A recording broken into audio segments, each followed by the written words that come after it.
Let's do this! Ha ha ha ha ha!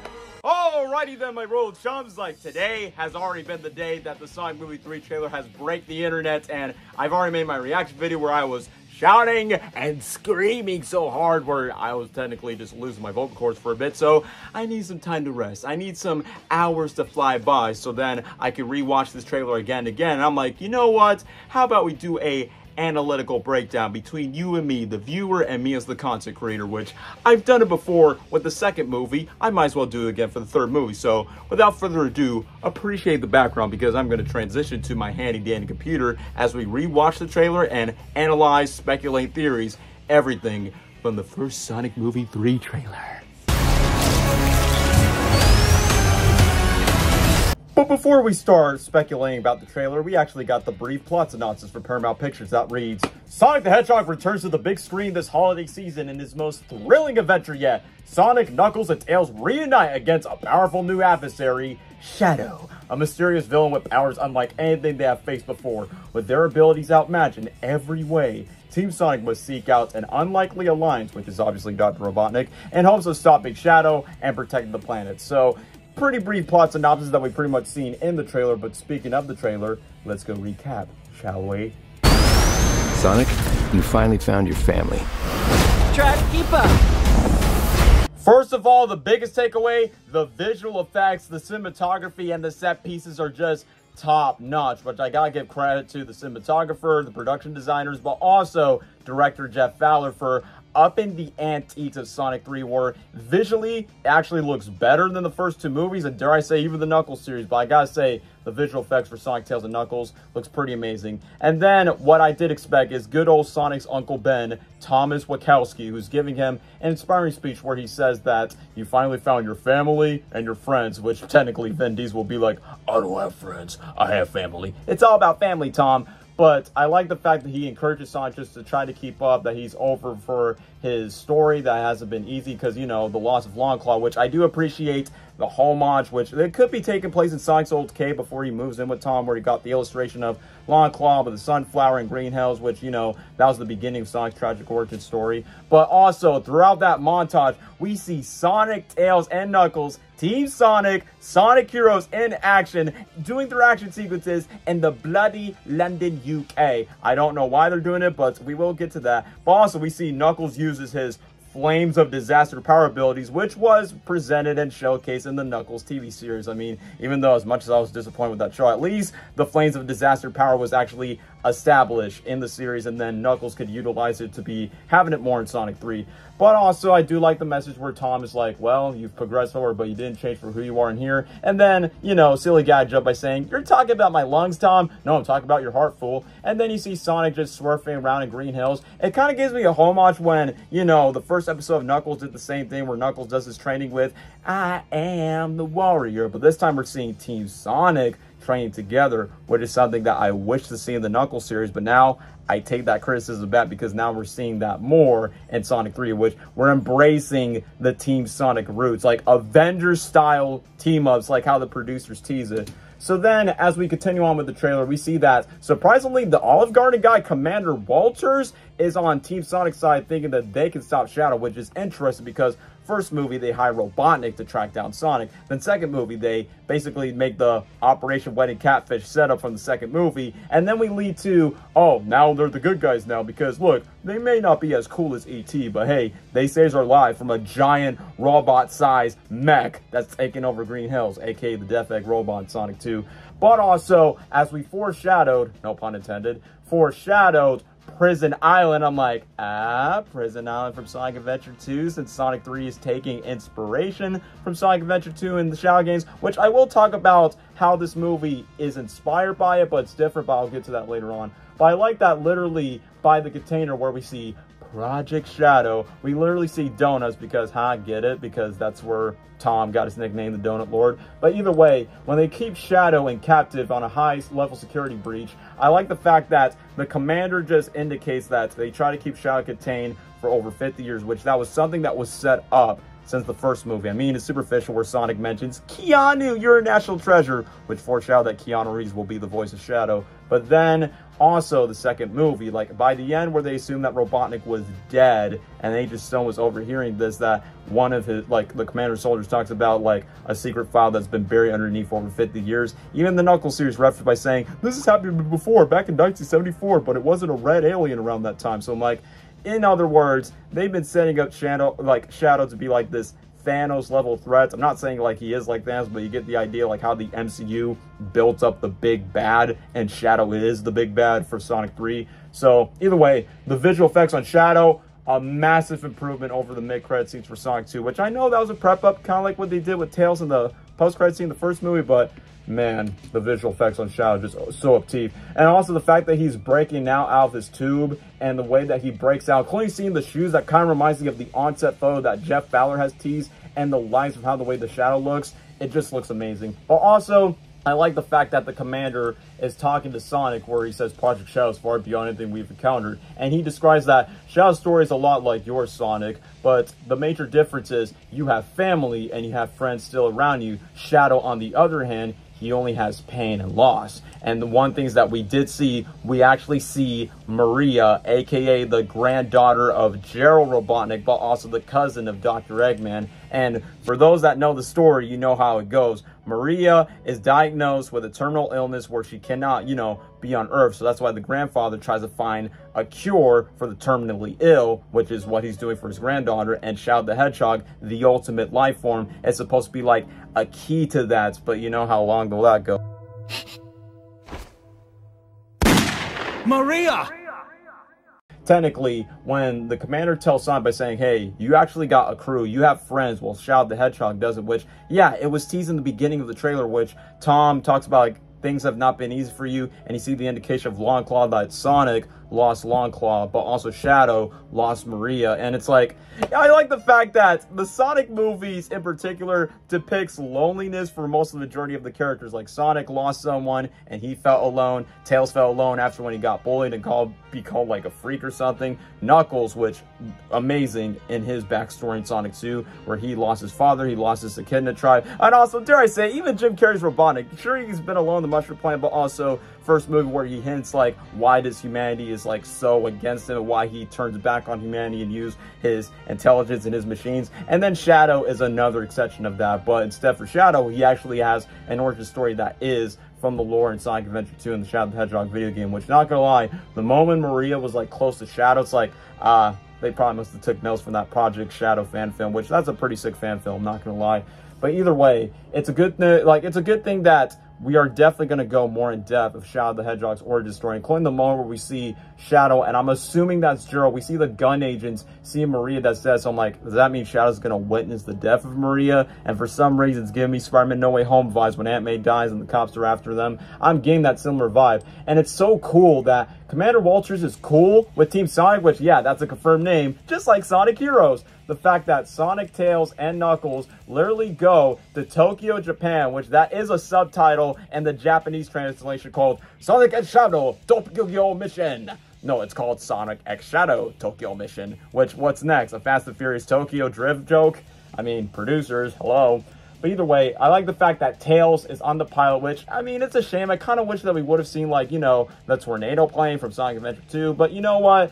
They take elements from SA2, but it's not like a rehash, shot-for-shot remake of Sonic Adventure 2. It's like, they took elements, but they took their own thing, but I like that. It's a balance of both. So then we're not, like, watching the same thing. But once when they saw the explosion, when Sonic, Tails, and Knuckles were diving down, bro, like, first of all, it reminds me of the, talk about low-budget fights or no movies, I'm out of here. But this time it's not Sonic, it's Tails and Knuckles diving together. And that's where they have their Avengers-style team-up of this is our moment. But this time, they're in Tokyo, Japan. And man, the way that Shadow approaches, CGI looks pretty slick. And this dialogue that Knuckles says, it was teased in CinemaCon where Knuckles like, he's much more impressive than the Hedgehog I fought previously. But instead of Sonic saying, you mean me, the dialogue is different. He's like, dude, I'm standing right here. It's like, hello, you face me, and you're saying that that dude's more impressive than I when I face you in the second movie? And then, bro, Keanu's voice, where he's like,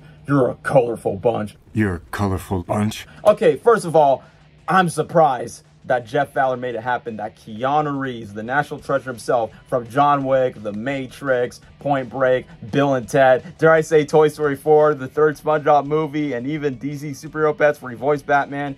Keanu Reeves, great actor, but outside being a great actor, he's just a wholesome person. Like, he's definitely one of the most chillest guys, but man, the fact that we've demanded that Keanu Reeves will be the voice of Shadow the Hedgehog, because first of all, John Wick and Shadow the Hedgehog are no different from each other. They lost someone they love. I mean, sure, with John Wick, it was a dog if you cared to see the movies. They use motorcycles. They all have burning pasts. They probably might use guns, if you know what I mean. But either way, I'm so happy that there's no other actor. I mean, there could be other ones like Hayden Christensen, Robert Pattinson, but no. Since day one, Keanu Reeves is the perfect casting for Shadow the Hedgehog. Like, with that one line alone, it's like, bro, 10 out of 10, man. You're a colorful bunch. Oh, man. But literally, as we continue on, I like that Knuckles is coming upon with Sonic's like, Sonic, I want to fight. Knuckles, no. And the way that he tries to punch in, Shadow actually uses his iconic chaos control where he kind of like shifts and disappears. Like, oh my gosh. It's just like what Shadow does in the games. And the fact that this bro just literally just broke his knuckle. He didn't even use the Flames of Disaster when he face Shadow. It's like, bro just cracked the knuckle, put him up to the sky. And what's even more funny is the fact that Shadow just kicks Tails out of nowhere, and then he takes Sonic up to the sky, and it's like, bro, it's reminding me of that one episode from Sonic X where Shadow faces Knuckles, Tails, Sonic 1-on-1, but there's never like so much media where Shadow's facing the three of them together, so I find this as a pretty rare exception. And funny in the fact that, hey, Shadow just fights Knuckles, kind of like their characters Johnny and Solomon from Cyberpunk 2077. You get the references for inside video game stories.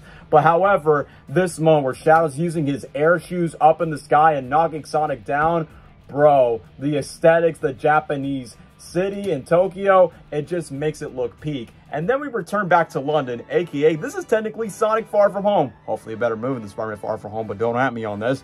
But literally during this moment we hear doo doo doo doo doo doo doo.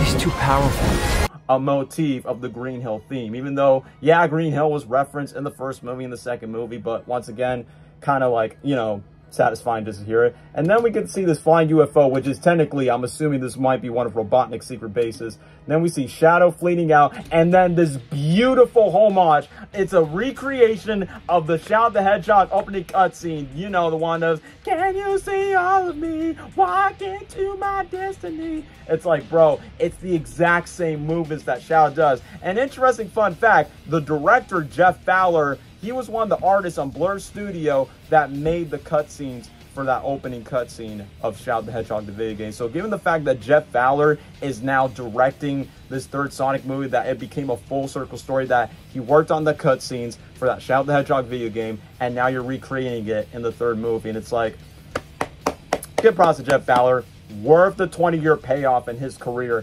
So I love that recreation from the trailer. But then as we move on, this is what blows my mind, where Tom, he's now working for Gunn. Like, he's not a small town cop like in the first movie. He's working for Gunn, working closely with the commander. He's yelling, Sonic! And the fact that Shadow's coming by is like, bro, I know people have been theorizing, speculating, what if Tom Wachowski dies? And there is a theory for that. And if it's real, I think it's perfect, because since Tom has, whether it's a father or grandfather of Wachowski that's been protecting Green Hills for over 50 years, what if Tom's father or grandfather is responsible for the death of Maria, since Maria was so close to Shadow? And if that was the case, if Shadow knows that Sonic is tied to a Wachowski, aka what if Tom's father or grandfather must have killed Maria and then kills Tom Wachowski, and Sonic gets pissed for that? Bro, it's gonna be just like Spider-Man No Way Home when Green Goblin kills Aunt May and Thomas Peter loses his crap and then goes berserk on taking down the Goblin. Bro, like, I'm not saying like if Tom's gonna die or not, but if that was the case, I will not mind it, and it will create like great personal conflict, and it will make Shadow different, because for Knuckles, you did expect that Knuckles was going to redeem himself, but for Shadow, make him irredeemable. I think that will be pretty interesting. I mean, yeah, I know Sonic and Shadow might get along at some point, but I don't want them to be buddies, because it's like what one of the writers said, that Shadow is definitely someone who's emotionally damaged, and Sonic in the movies have never faced a foe that is mentally damaged as much as Shadow, which is why the commanders were like telling Sonic by saying, hey, you and Shadow have similar origin stories, but the difference is you have a family. He doesn't. He has suffered through a lot of loss, pain, and a lot of like digress for what Shadow has gone through. So either way, if that conflict becomes into fruition, I'm up for it, no matter how dark it is. And I like the fact that, yes, Sonic can be lighthearted, but Sonic can have some pretty dark stories. Basically how Spider-Man No Way Home was darker than Homecoming and Far From Home. Civil War was the same. Guardians Volume 3. You guys get the point. But then we get to this, where we get to a portal where we see Sonic, Tails, and Knuckles getting tied up together. And some people are speculating by saying, oh, is that Amy Rose? I'm like, guys, that's Knuckles. That's clearly Knuckles on the left. And I know, I forgot to bring this up. Will Amy Rose or Rouge the Bat appear in the movie? Because you got 7 Sonic characters from Sonic Adventure 2. You got Sonic, Tails, Knuckles, Eggman, Gerald, and Maria, and Shadow. But what about Amy Rose and Rouge the Bat? Like, I know Rouge has a major role. Amy does not have a major role, aside from being a damsel in distress, but having that one major scene with Shadow.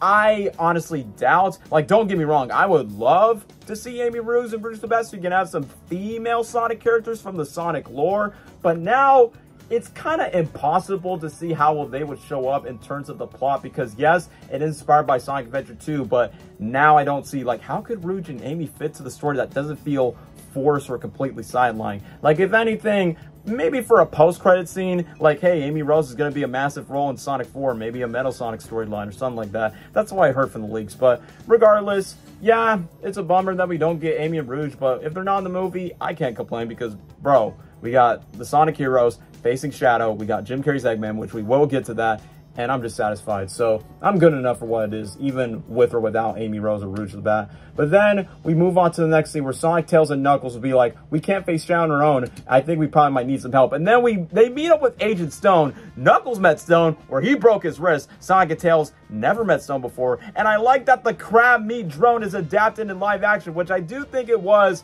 like actually referenced in the IDW Sonic Movie 2 prequel comic. And now we're seeing it in live action. It's like, all right, we got the Buzz Bummers from the last movie. Now we got the crab meat drone. But then I like the fact that Tails is disagreeing with Sonic by saying, this is a bad idea. And then, of course, this was the moment where I could not stop shouting the fact that you brought back Jim Carrey as Dr. Robotnik. I mean, as you guys know me, I'm a huge Jim Carrey fanboy myself. He's never done sequels outside of Ace Ventura 2 and Dumber and Dumber 2. But why did he return for the Sonic movies? Number one, he loves the character Robotnik. Number two, the character doesn't feel the same. He doesn't stay the same. He grows. He evolutionizes. It's evolution! Like, that's the one thing. Like, Robotnik adapts and grows to become the Eggman, just like in the games. And that's where Jim Carrey sees the value that there's so much creativity that you could do. And the glow-ups, from Black Evil Scientist suit to the flight suit to the mustache and to the suit. And now he finally has the fat gut because he's let himself loose, like freaking Chris Hemsworth Thor in Avengers Endgame, where he looks a lot more like melted ice cream with all the pizza and everything, and the mustache and the hair, blow it, show it, long as God can grow it, his hair.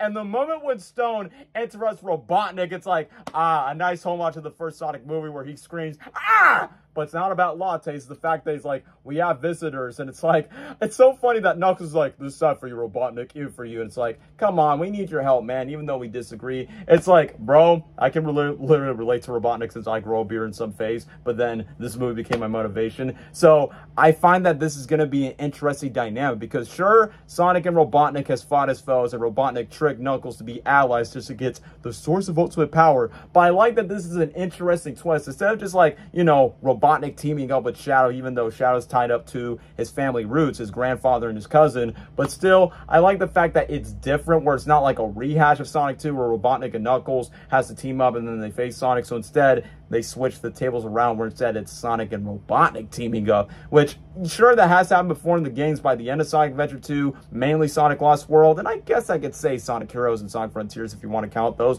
but seeing it in the movie version with Jim Carrey's iteration, it's amazing. I like how Jim Carrey's so committed of growing out his hair, growing out the mustache, and he's like, I will help you, Hedgehog, under one condition. Give me one of your quills, because I need a bit of taste of your energy.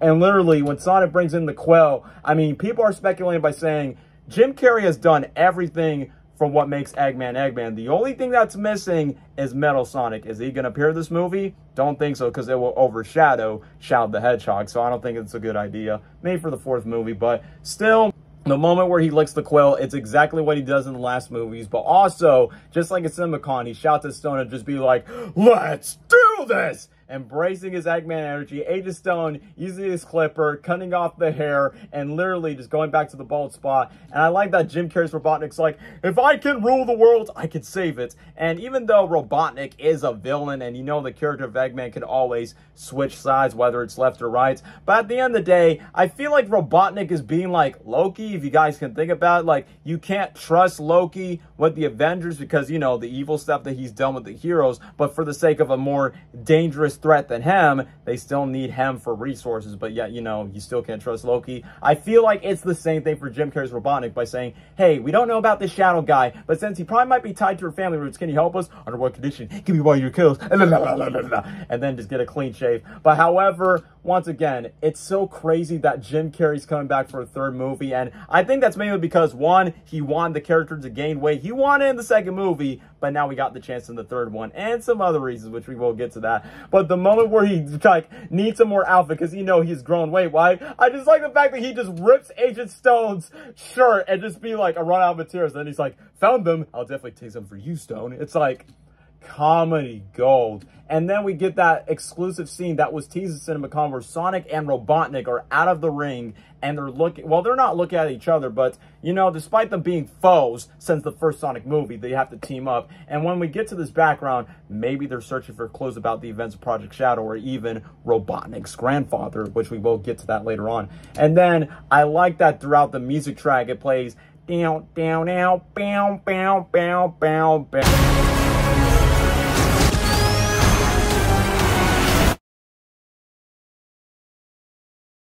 Which is live and learn, hanging on the edge of tomorrow. Since Crush 40, the band that made the song that first debuted in Sonic Adventure 2, I'm so glad we're finally getting the song in the movie, because there's barely any Sonic songs referenced outside of Green Hill, Sonic Mania, and Robotnik's theme, but finally an iconic song that will be played in the 3rd movie, especially since it's based on Sonic Adventure 2. Then you hear these lines from Keanu, it's like, when we're done, there won't be anything left. And then when he's riding on the motorcycle, I just like that Sonic responds, and no cheat codes. Hey, no cheat codes! Haha, inside video game jokes. And the fact we see Team Sonic running, then we see Tails coming out, and I always think he's like, is that the Death Egg? I'm like, wait, it could be the Space Colony arc that Robotnik's grandfather built, and then Eggman in the actual game of Sonic Adventure 2 revisits the Space Colony arc so he can take a leak on the moon, but in other words, destroy the world. But then I like the fact that we go to this obscured Easter egg, especially if you're a huge Sonic fan. There are chows in the background, and how they're described as, maybe they're Japanese mascots, but they were first debuted in the Sonic Adventure games, especially in Sonic Adventure 2. Chows are kind of like, you know, like your little Pikachus, your little Pokemon, your Grogus or whatever. Basically, just little cute creatures that were part of Angel Island, part of the Echidna tribe with Knuckles. But either way, the chows are referenced in the movie as an Easter egg, whether it's in a restaurant or a birthday, if they're like animatronics, Five Nights at Freddy's style. I just like the fact that, okay, we got some child recognition in a Sonic movie, and the fact that you got Sonic, Tails, and Knuckles, and the Commander, who's a lot looking like his video game self. I like the fact that they dodge and there's missiles coming forward, but the question is, who's shooting those missiles? Whether it's Robotnik or Shadow or whoever, the point is, those guys are under attack in a child restaurant in Tokyo, so it's a great way just to put in those SA2 Easter eggs. I mean, Idris Elba was not kidding. Like, this movie's made for the diehard fans, and we are eating up tonight for it.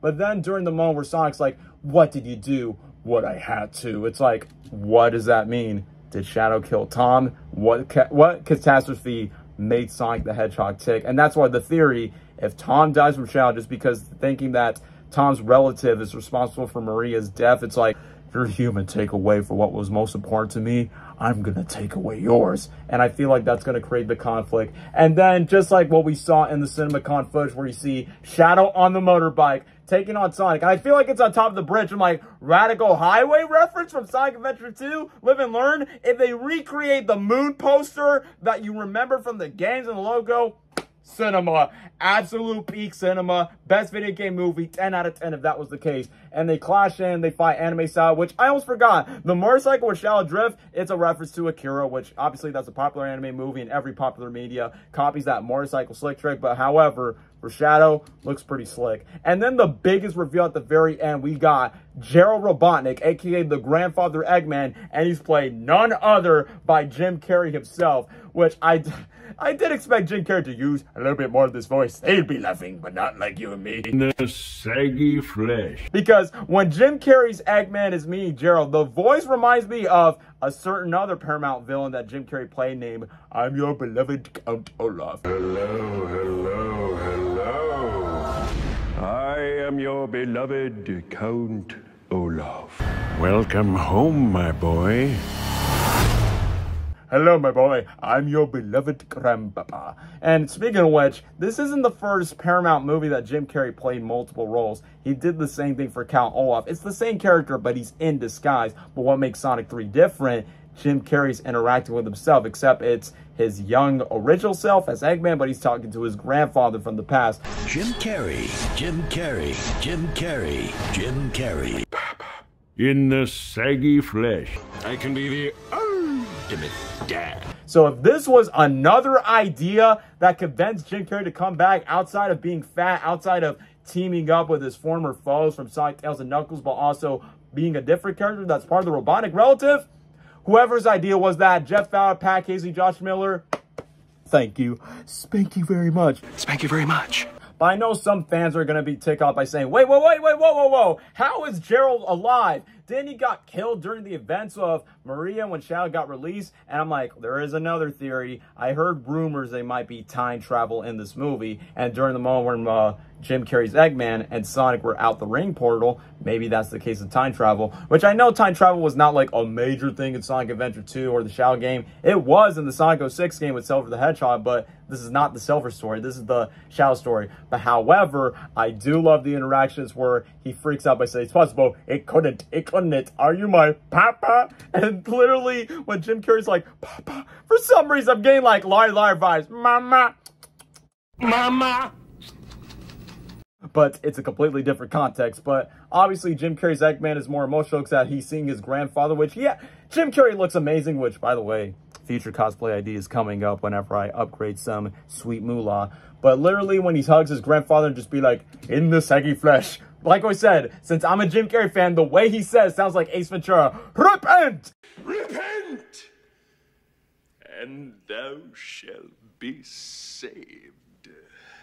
But what could this mean that Jim Carrey's Eggman is meeting his grandfather, Gerald? And I think there's a storyboard leak where, I'm not going to show it because I don't want to get copyrighted, where Super Shadow's pushing Jim Carrey's Eggman to the Space Colony arc, and there's time traveling modes where Sonic and Shadow are fighting. Then you see Jim Carrey's Eggman shooting lasers at his grandfather, then him with Tails and Knuckles, and then there's time traveling aspects. It's like, there could be interesting ways of where they can go with this. But I am concerned, don't bring Maria back from the dead, because if you do, that's going to kill the purpose of Shadow the Hedgehog's origin story, because it's kind of like you retcon the death of Blanc Claw in Sonic Movie 1, and then she's back to life, but instead it's just like a calling voice, like, you know, Sonic's Obi-Wan Kenobi. So hopefully they don't do that with Maria. However, since we're seeing double the Carrey, double the mayhem, I always kind of want to see like Jim Carrey interacting with Jim Carrey, but with different characters like Ace Ventura and the Mask. But you know what? For him playing Old Man Robotnik and obviously present day Robotnik, I'm not complaining about this, especially if this was one of the reasons to bring Jim Carrey back. And I'm just saying, if this isn't confirmed or anything, but if this is Jim Carrey's final Sonic movie, whether if he's done with Sonic 3 or maybe he continues more of Sonic 4, but if it is, I don't mind this being the last one, because you're doing the family roots of Gerald, Maria, and even Jim Carrey's Eggman teaming up with the Sonic characters, especially since Shadow is so connected with the Robotnik families, and I feel like, oh, that'll be a good full circle moment. And like I said, the only thing that's missing is Metal Sonic.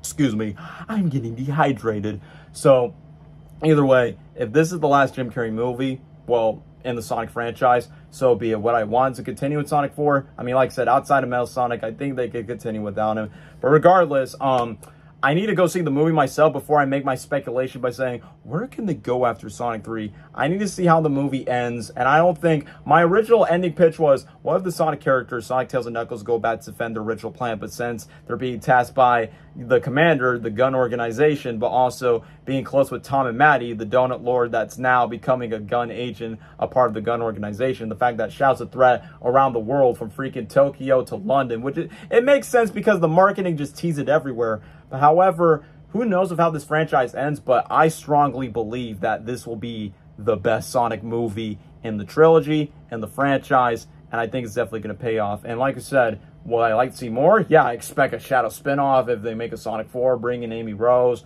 or Metal Sonic or whatever story they can adapt, because they can adapt whichever game they want. However, I believe this will be the best one in terms of action, in terms of drama, because it is very dark, thanks to the inclusion of Shadow, with Keanu Reeves voicing him, and the fact that you have Team Sonic, some character development, probably some tragedy and loss, not just from Maria, maybe from Tom, maybe from Robotnik himself. Like, this is going to be an emotional roller coaster, and it's going to be a wild journey from the first movie to the second movie to, dare I say, the Knuckles series to the third one.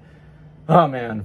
This is going to be my movie of the year. I cannot wait for it. I'll stay up to date for future trailer updates, but I'm just going to give it up to you guys. What do you think? What's going to happen in Sonic 3? What do these scenes in the first trailer definitely mean? Feel free to ramble around it in your long speech paragraph essays in the comments down below, and stay tuned for potential merch unboxing for Sonic Movie 3. But regardless, can't wait for this movie of the year. Excited for Jim Carrey. Excited for Keanu Reeves' Shadow. Excited for all the Avengers-style teams up with Sonic. And let's see what the future of the Sonic movie franchise holds. I don't think it's going to go away, but this will be the best one in the trilogy. And this will be the best video game movie ever. Suck it, Mario. Suck it, FNAF. And even suck it, Lion King Mufasa. I'm supporting Sonic 3. Probably might see it more than 2 times. Maybe 5 times. I don't even know. Point is, Sonic Movie 3, movie of the year. I'm going to go take a rest and definitely do all the editing myself. And I'll see you guys in the next video. Or in other words, later, hater! Later, hater!